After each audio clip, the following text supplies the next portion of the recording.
أعوذ بالله من الشيطان الرجيم. بسم الله الرحمن الرحيم.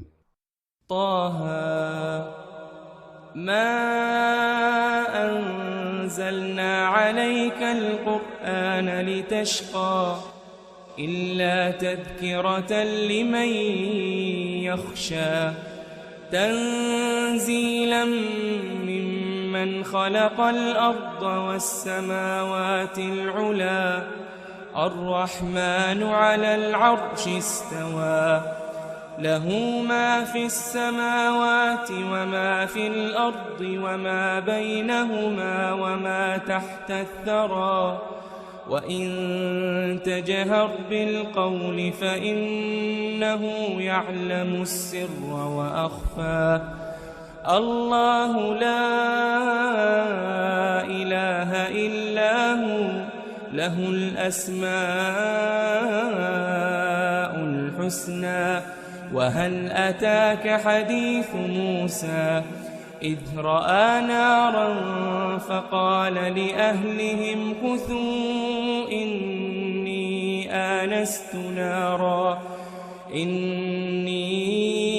آنست نارا لعلي آتيكم منها بقبس أو أجد على النار هدى فلما أتاها نودي يا موسى إني أنا ربك فاخلع نعليك إنك بالواد المقدس طوى وأنا اخترتك فاستمع لما يوحى إنني أنا الله لا إله إلا أنا فاعبدني وأقم الصلاة لذكري إن الساعة آتية أكاد أخفيها لتجزى كل نفس بما تسعى فلا يصدنك عنها من لا يؤمن بها واتبع هواه فتردى وما تلك بيمينك يا موسى قال هي عصاي أتوكأ عليها وأهش بها على غنمي ولي فيها مآرب أخرى قال ألقها يا موسى فألقاها فإذا هي حية تسعى قال خذها ولا تخف سنعيدها سيرتها الأولى واضمم يدك إلى جناحك تخرج بيضاء من غير سوء آية أخرى لنريك من آياتنا الكبرى اذهب إلى فرعون إنه طغى قال رب اشرح لي صدري ويسر لي أمري واحلل عقدة من لساني يفقه قولي واجعل لي وزيرا من أهلي هارون أخي أشدد به أزري وأشركه في أمري كي نسبحك كثيرا ونذكرك كثيرا إنك كنت بنا بصيرا قال قد أوتيت سؤلك يا موسى ولقد مننا عليك مرة أخرى إذ أوحينا إلى أمك ما يوحى أن اقذفيه في التابوت فاقذفيه في اليم فليلقه اليم بالساحل يأخذه عدو لي وعدو له وألقيت عليك محبة مني ولتصنع على عيني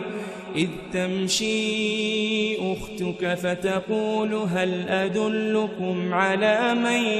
يكفله فرجعناك إلى أمك كي تقر عينها ولا تحزن وقتلت نفسا فنجيناك من الغم وفتناك فتونا فلبثت سنين في أهل مدين ثم جئت على قدري يا موسى واصطنعتك لنفسي اذهب أنت وأخوك بآياتي ولا تنيا في ذكري اذهبا إلى فرعون إنه طغى فقولا له قولا لينا لعله يتذكر أو يخشى قالا ربنا إننا نخاف أن يفرط علينا أو أن يطغى قال لا تخافا إنني معكما أسمع وأرى قال لا تخافا إنني معكما أسمع وأرى فأتياه فقولا إنا رسولا ربك فأرسل معنا بني إسرائيل ولا تعذبهم قد جئناك بآية من ربك والسلام على من اتبع الهدى إنا قد أوحي إلينا أن العذاب على من كذب وتولى قال فمن ربكما يا موسى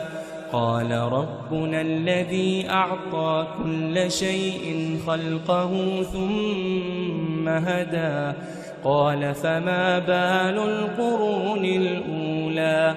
قال علمها عند ربي في كتاب لا يضل ربي ولا ينسى الذي جعل لكم الأرض مهدا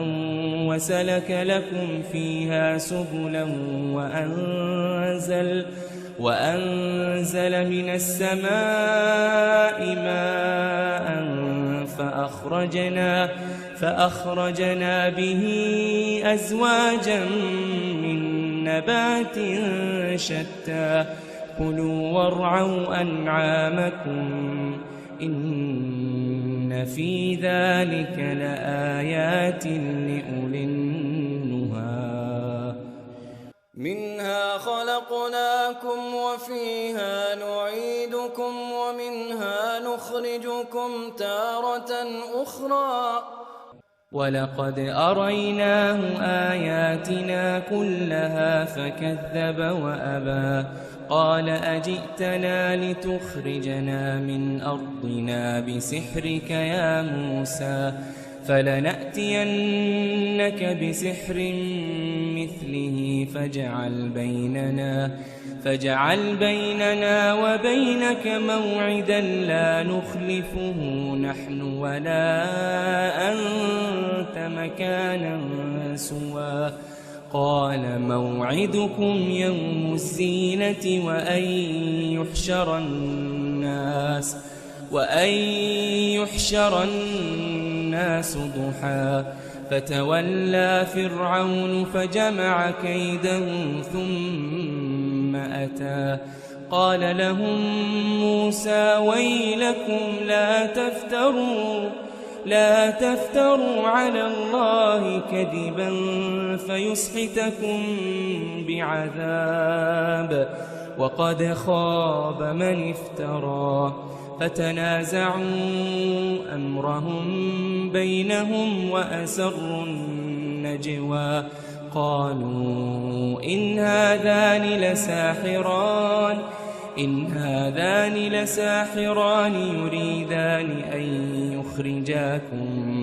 يريدان أن يخرجاكم من أرضكم بسحرهما ويذهبا بطريقتكم المثلى فأجمعوا كيدكم ثم أتوا صفا وقد أفلح اليوم من استعلى قالوا يا موسى إما أن تلقي وإما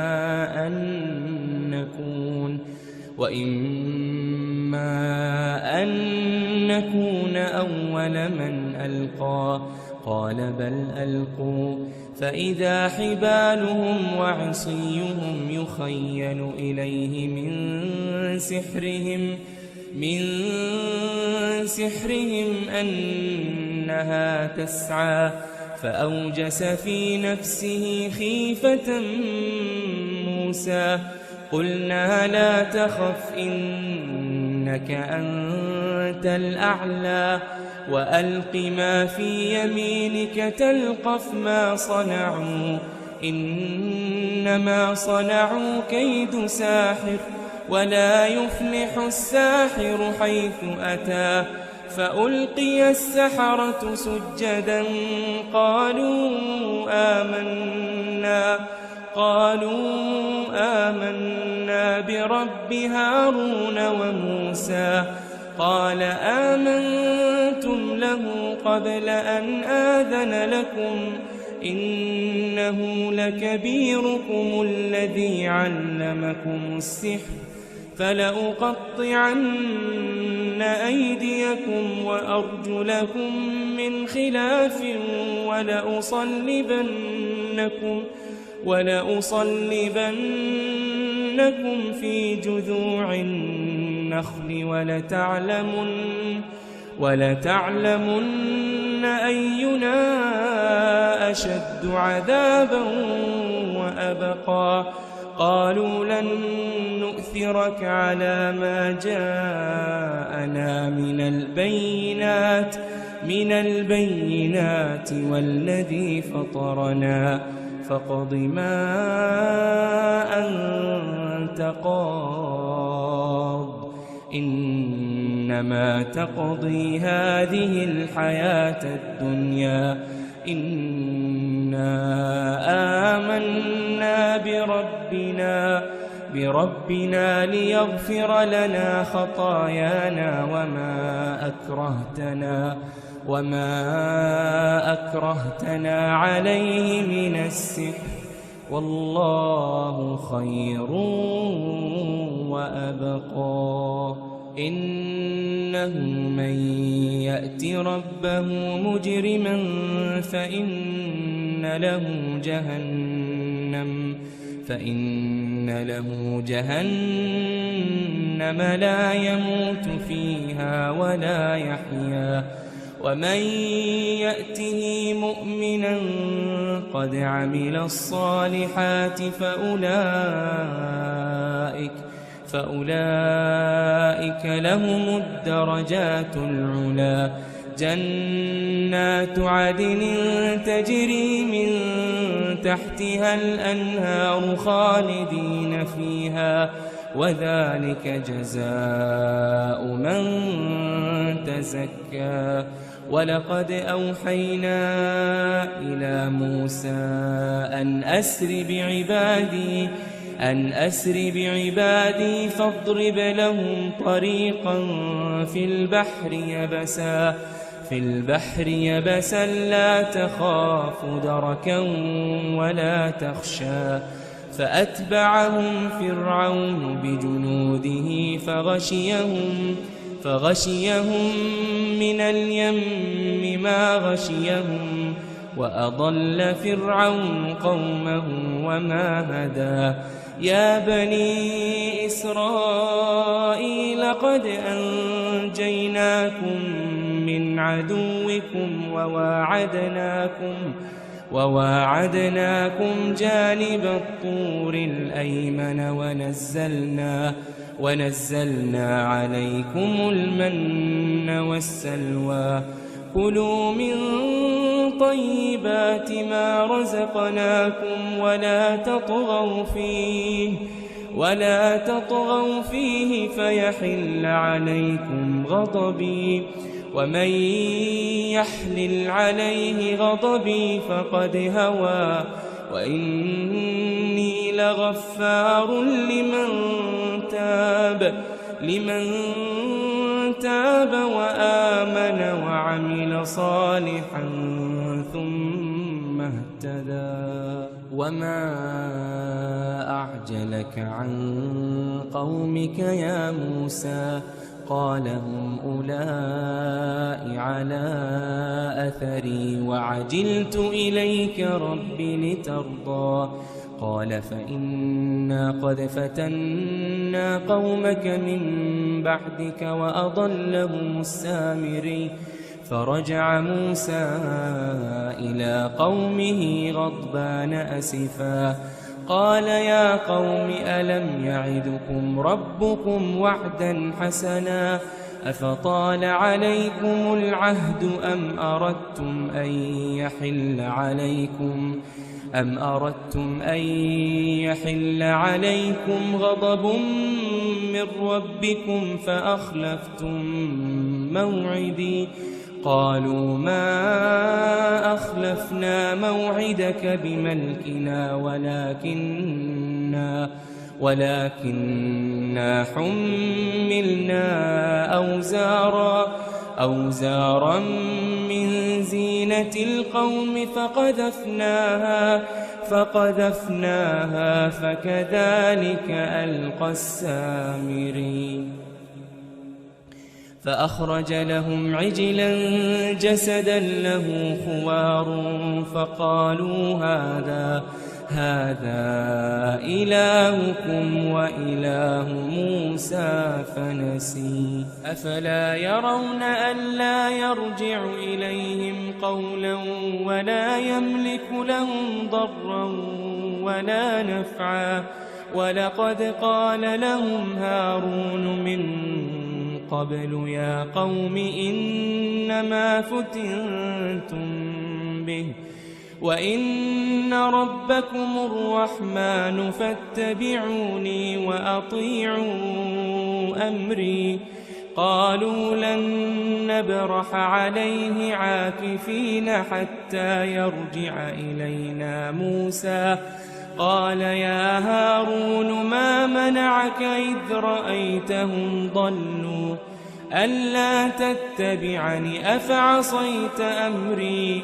قال يا ابن أم لا تأخذ بلحيتي ولا برأسي إني خشيت أن تقول فرقت بين بني إسرائيل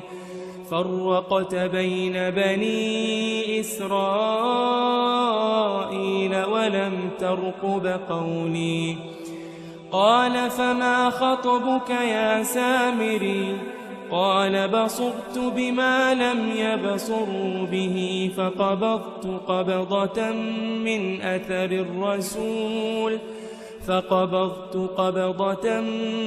أثر الرسول فنبذتها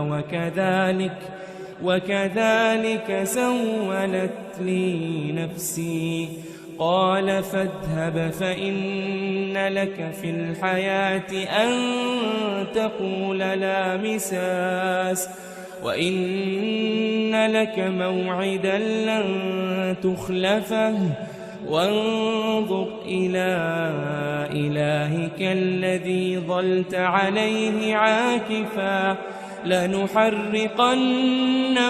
ثم لننسفنه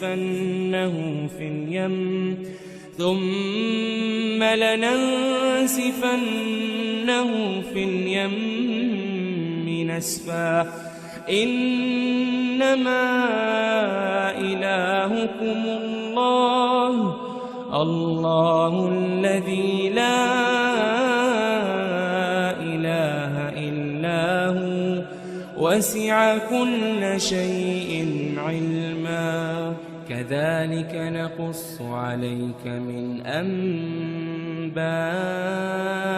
ما قد سبق وقد آتيناك من لدنا ذكرا من أعرض عنه فإنه يحمل يوم القيامة وزرا خالدين فيه وساء لهم يوم القيامة حملا يوم ينفخ في الصور ونحشر المجرمين يومئذ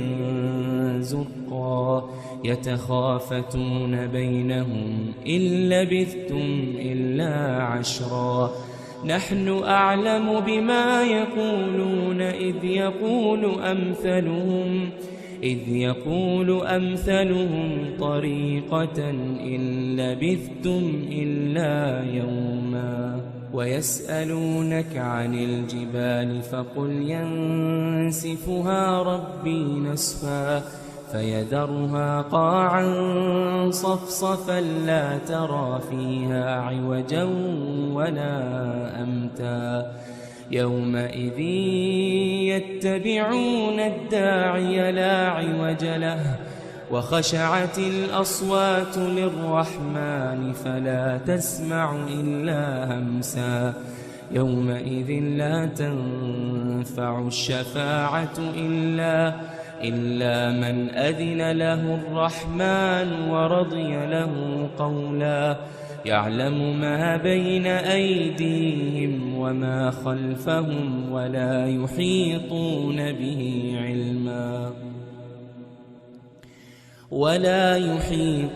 به علما وعنت الوجوه للحي القيوم وقد خاب من حمل ظلما ومن يعمل من الصالحات وهو مؤمن فلا يخاف ظلما ولا هضما وكذلك أنزلناه قرآنا عربيا وصرفنا فيه من الوعيد لعلهم يتقون أو يحدث لهم ذكرا فتعالى الله الملك الحق ولا تعجل بالقرآن من قبل أن يقضى إليك وحيه وقل رب زدني علما ولقد عهدنا إلى آدم من قبل فنسي ولم نجد له عزما وإذ قلنا للملائكة اسجدوا لآدم فسجدوا إلا إبليس أبى فقلنا يا آدم إن هذا عدو لك ولزوجك فلا يخرجنكما من الجنة فتشقى إن لك ألا تجوع فيها ولا تعرى وأنك لا تظمأ فيها ولا تضحى فوسوس إليه الشيطان قال يا آدم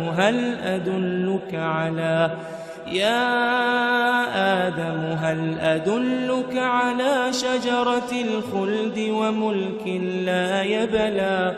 فأكلا منها فبدت لهما سوآتهما وطفقا يخصفان عليهما من ورق الجنة وعصى آدم ربه فغوى ثم اجتباه ربه فتاب عليه وهداه. قال اهبطا منها جميعا بعضكم لبعض عدو، فإما يأتينكم مني هدى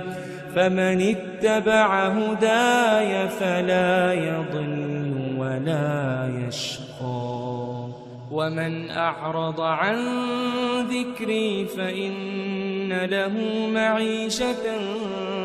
ضنكا ونحشره يوم القيامة أعمى. قال رب لم حشرتني أعمى وقد كنت بصيرا. قال كذلك أتتك آياتنا فنسيتها وكذلك اليوم تنسى، وكذلك نجزي من أسرف ولم يؤمن بآيات ربه، ولعذاب الآخرة أشد وأبقى. أفلم يهد لهم كم أهلكنا قبلهم من القرون يمشون في مساكنهم إن في ذلك لآيات لأولي النهى، ولولا كلمة سبقت من ربك لكان لزاما وأجل مسمى. فاصبر على ما يقولون وسبح بحمد ربك قبل طلوع الشمس وقبل غروبها ومن آناء الليل فسبح وأطراف النهار لعلك ترضى. ولا تمدن عينيك إلى ما متعنا به أزواجا منهم زهرة الحياة الدنيا لنفتنهم فيه، ورزق ربك خير وأبقى. وأمر أهلك بالصلاة واصطبر عليها لا نسألك رزقا نحن نرزقك والعاقبة للتقوى. وقالوا لولا يأتينا بآية من ربه أولم تأتهم بينة ما في الصحف الأولى ولو أنا أهلكناهم بعذاب من قبله لقالوا ربنا لولا أرسلت